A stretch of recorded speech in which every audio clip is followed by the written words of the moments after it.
ఎందుకు కొనుక్కున్నాడు, దేని గురించి కొనుక్కున్నాడు, అసలు ఈ దేహం మనకు ఎందుకు ఇచ్చాడు? ఎప్పుడైనా మీరు ఆలోచించారా? ఈ దేహం మనకిచ్చి తన రక్తం ఇచ్చి విలువ పెట్టి మనల్ని కొనుక్కున్నాడు. దేని గురించి కొనుక్కున్నాడు, ఎందుకు కొనుక్కున్నాడు, అసలు కారణం ఏంటి? ఒక కారణం ఉంది. హల్లెలూయా. కారణం లేకుంటే ఏ విధంగా దేవుడు చేయడు. దేవుని బిడ్డలారా, చాలా కారణాలు ఉంటాయి. మనం ఆలోచిస్తే ఒకసారి మనకు ఆలోచన వచ్చేస్తూ ఉంటుంది. వాక్యంలో మనం వెతకాలి. ఎందుకు ప్రభువా నన్ను సృజించావు, ఎందుకు ఈ దేహం ఇచ్చావు, నిన్ను ఎందుకు ఇచ్చావు ప్రభువా, ఎందుకు ప్రభువా నన్ను విలువెట్టి కొన్నావు, కారణం ఏంది? హల్లెలూయా, హల్లెలూయా. చూడండి, యెషయా 43:21 ఇక్కడ మనకు రిఫరెన్స్ మనకు కనిపిస్తూ ఉంటుంది. ఎందుకు దేవుడు నిన్ను నన్ను ఈ యొక్క దేహం ఇచ్చి, ఎందుకు నా నిమిత్తము నిర్మించిన జనులు నా స్తోత్రములు పచ్చురము చేయుదురు. గట్టిగా చెప్పండి కొడదామా? నా నిమిత్తము నేను నిర్మించిన జనులు. హల్లెలూయా.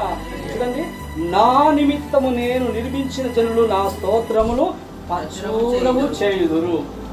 హల్లెలూయా. చూడండి, దేవుడట ఈ యొక్క మనం ముందు చదువుకున్నాం కదా, మీ దేహము దేవుని వలన మీకు అనుగ్రహింపబడినది. దేవుడు మనకు ఒక దేహం ఇచ్చి, ఎందుకు దేహం ఇచ్చాడు? దేహం ఇచ్చి ఇందులో జీవాత్మ ఊది మానవుడిగా ఎందుకు సృజించాడంటే కారణమట. ఇక్కడ చూడండి, మనం ఏషియాలో మనకు నా నిమిత్తము నేను నిర్మించిన జనులు నా స్తోత్రములు పశురము చేయదు. దేవుడట ఆయన నిమిత్తమట మనల్ని సృజించాడు. ఎందుకు?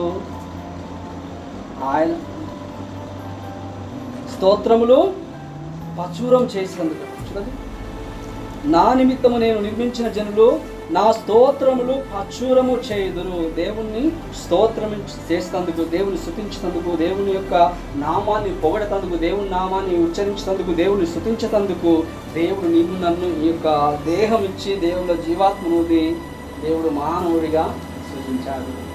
మానవుడు చాలాసార్లు మర్చిపోయి ఎందుకు ఇచ్చింది జీవితము విలువ తెలియక ఇష్టానుసారంగా వాడేసుకుంటున్నాడు.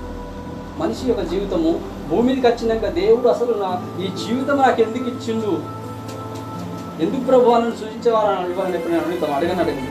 కానీ దేవుడు నీకు ఈ దేహం ఇచ్చి నిన్ను దేవుడు మహిమపరచుకోవాలని నీకు ఇచ్చింది.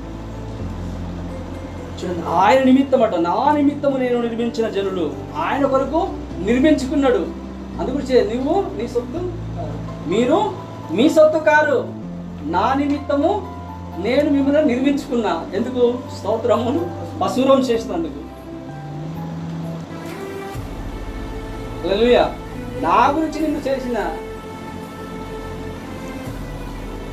నిన్ను ఈ భూమి మీద ఇంకా ఉంచిన, నిన్ను ఇంకా బ్రతికించిన, ఇంకా నీకు ఆయుష్ని ఇస్తున్నా, ఇంకా నీకు ఆరోగ్యం ఇస్తున్నా. ఎందుకు తెలుసా? నన్ను నువ్వు మహిమపరచాలి.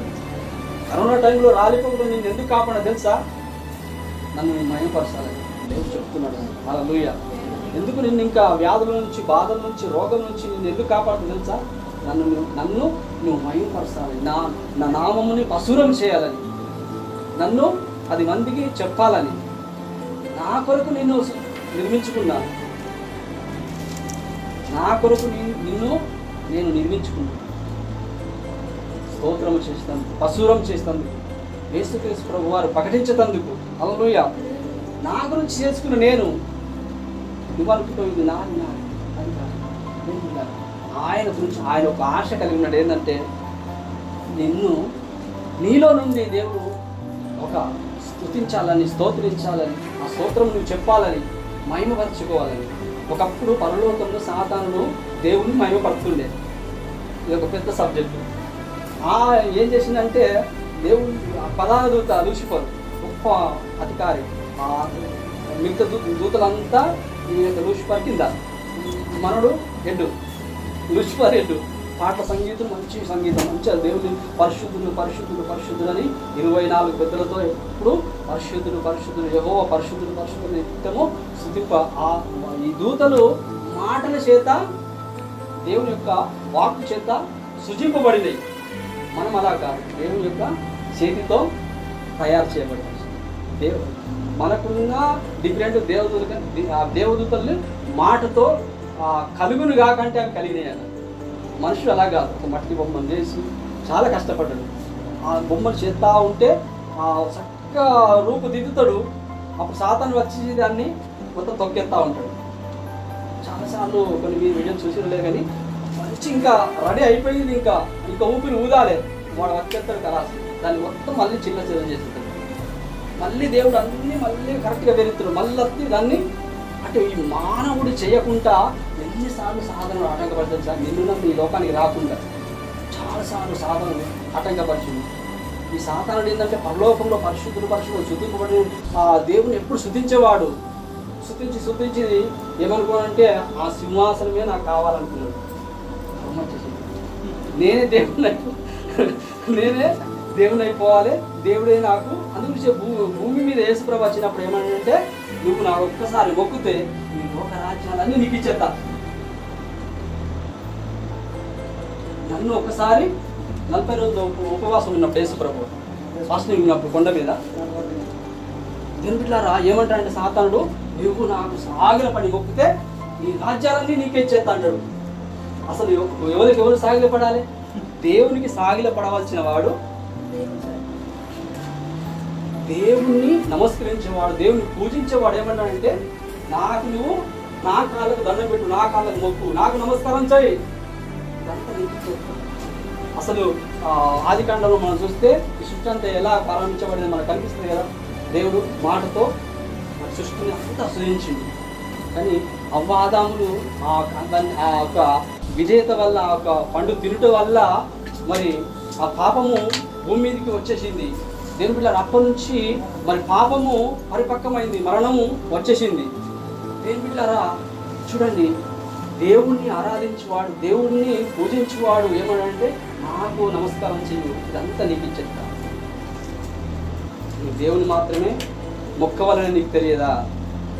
అంతా ఆ రోజు పరలోకంలో అలాగా ఊహించుకొని ఆ గొప్ప గొప్ప ఆశలు లోపల పెంచుకుంటూ అలా పెంచుకున్నాడు. దేవుడు చూసిండు, ఒక్కసారి చూసి మూర్ఖులను అన్నాడు, అంతే. అక్కడి నుంచి కింద పడి ఈ యొక్క మానవుల్ని దేవుని స్తుతించకుండా, మానవులు దేవుని ఆరాధించకుండా చెయ్యాలని దేవుడు సాతానుడు చాలా ఆటంకపరిచింది. అందుగురించి ఈ యొక్క పరలోకంలో స్తుతి ఆరాధన చేస్తున్న ఒక ఋషిపరు ఆ యొక్క పోస్టుని మనందరికి ఇచ్చింది దేవుడు. హల్లెలూయా. ఒకప్పుడు పరలోకంలో స్తుతి ఆరాధన చేసేవాడు లూసిఫర్. ఆడు అర్హత కోల్పోయింది కాబట్టి ఈ అర్హత నా బిడ్డలకి ఇస్తా, నా చేతులతో కష్టపడి నేను తయారు చేసుకున్న నా బిడ్డలకు ఇచ్చేది. నన్ను ఆరాధించి నన్ను స్తుతించే ఆ భాగ్యము, నన్ను మహిమపరిచే భాగ్యము ఈరోజు నీకు నాకు ఇచ్చింది. హల్లెలూయా. అందుకే గ్రంథం నా నిమిత్తము నిర్మించిన జనులు నా స్తోత్రములు ప్రచురము చేయుదురు.